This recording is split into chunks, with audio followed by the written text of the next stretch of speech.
خان نے یہاں بڑا اچھا پرفارم کیا اس بائی الیکشن میں، لیکن اس میں پیپلز پارٹی کا کوئی کینڈیڈیٹ موجود نہیں تھا. اور دوسری بات یہ کہ نواز شریف یا شہباز شریف اس حلقے میں نہیں آئے اپنی مہم چلانے کے لیے. تو یہ بات جو ہے جتنی بھی آپ کہیں تنقید کریں، لیکن تنقید اصولی ہونی چاہیے اور تنقید ذاتی نہیں ہونی چاہیے. اس سے تلخی بڑھے گی اور جمہوریت جو ہے اس کا سفر جو ہے اس کے راستے میں رکاوٹیں پڑیں گی. عمران خان بھی قابل عزت انسان ہے اور نواز شریف صاحب بھی ایک بہت بڑے سیاسی لیڈر ہیں، تو ان کو یہ چاہیے کہ ایک اصولی طور پر اختلاف کریں ایک دوسرے کے ساتھ اور ذاتی معاملات. جی یقیناً جب ذاتیات پہ بات اترتی ہے ناظرین، اگر ادھر سے عمران خان نے اٹیک کیا تو دیکھیے کاؤنٹر اٹیک میں رانا ثناء اللہ نے کیا کہا. کرکٹ میں اور سیاست میں جو ہے وہ فرق ہے. یہاں پہ امپائرنگ نہیں ہوتی، یہاں پہ لوگ جو ہیں وہ اپنے ووٹ کا حق استعمال کرتے ہیں اور اپنی رائے سے لوگوں کو عزت دیتے ہیں یا لوگوں کو ذلت دیتے ہیں. عمران خان صاحب کو لوگوں نے ذلت دی ہے، انہیں چاہیے اس ذلت کو سمیٹیں اور آرام سے وہ گھر بیٹھیں اور کوئی اور کام کریں. یہ سنا ایڈوائس جو آپ کو ملی؟ دیکھیں، سب سے پہلے تو نسیم، میں شامی صاحب سے ان کی بات بالکل ٹھیک ہے کہ ذاتیات پہ نہیں آنا چاہیے. یاد کریں، میں نے کبھی پالیٹکس میں ذاتیات پہ نہیں آیا. پہلی کیمپین پہ 97 میں جو سارا سیٹا وائٹ کا تھا، یہ نواز شریف نے کیمپین کی میرے اوپر. انہوں نے کہیں میرے اوپر، میں نے ان کی کرپشن پہ بات کی. کرپشن ذاتیات نہیں ہے.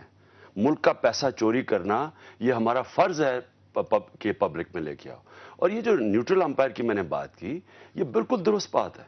دیکھیں، شامی صاحب کی بات بالکل ٹھیک ہے. یہ جو 2008 کا الیکشن ہے، یہ ایک نواز شریف کا انقلاب آیا تھا.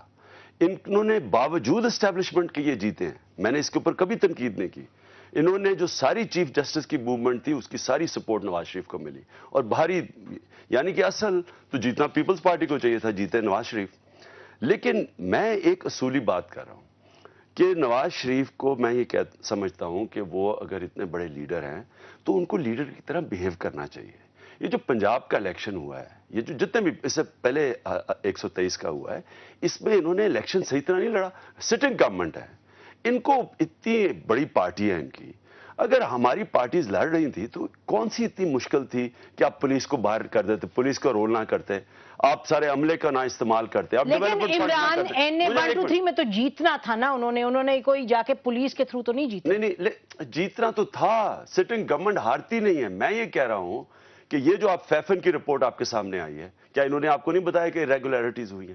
میں صرف یہ سوال پوچھ رہا تھا. جو میرا سارا پوائنٹ یہ ہے کہ دیکھیں، آپ اب اگر اس سٹیج پہ پہنچ گئے ہیں کہ آپ کے پاس، آپ یہ پچھلی الیکشن اب ایک اسٹیبلشمنٹ کو آپ نے ہرایا، فری اینڈ فیئر ہرایا آپ نے. کیا یہ بنتا ہے اتنے بڑے لیڈر کا کہ آپ، شامی صاحب نے کہا وہ خود نہیں آئے، بالکل بسملہ نہیں آئے، کچھ نہیں. میں تو کبھی نہیں کہا کہ ان کے پاس ان کی ووٹ بینک نہیں ہے. لیکن کم از کم یہ جو ہم نے حربے دیکھے ہیں، آپ نے الیکشن کمیشن کے سٹاف کو پکڑا ہے 3 دن پہلے، 5 آدمی سسپینڈ کیے ہیں. آج پنجاب پولیس ان کے اوپر کیس نہیں کرتی. ایف آئی اے کو ہم نے کہا وہ آ کے اب ان کو انٹیروگیٹ کر رہے ہیں، ٹھپے لگا رہے ہیں. ویسے پرویز رشید صاحب نے کہا ہے کہ جو وہ ایک جعلی بوتھ تھا اس کا ووٹنگ کا، وہ کہہ رہے ہیں شاید الیکشن کمیشن نے ہمارے خلاف وہ اسٹیبلش کیا تھا. بہرحال اس پر بات کرتے ہیں. ناظرین، بریک کے بعد اسی گفتگو کو جاری رکھتے ہیں اور پھر عمران خان سے یہ پوچھتے ہیں کہ جیسے بھی ثناء اللہ صاحب نے کہا کہ ووٹرز ان کو ووٹ تو نہیں دے رہے زیادہ، اتنے 14 سال ہو گئے پارٹی کو، تو پھر بھی یہ میدان میں کھڑے ہیں، کیا وجہ ہے اور آگے یہ فیوچر کیسے دیکھتے ہیں؟ اپنا ایک بریک کے بعد.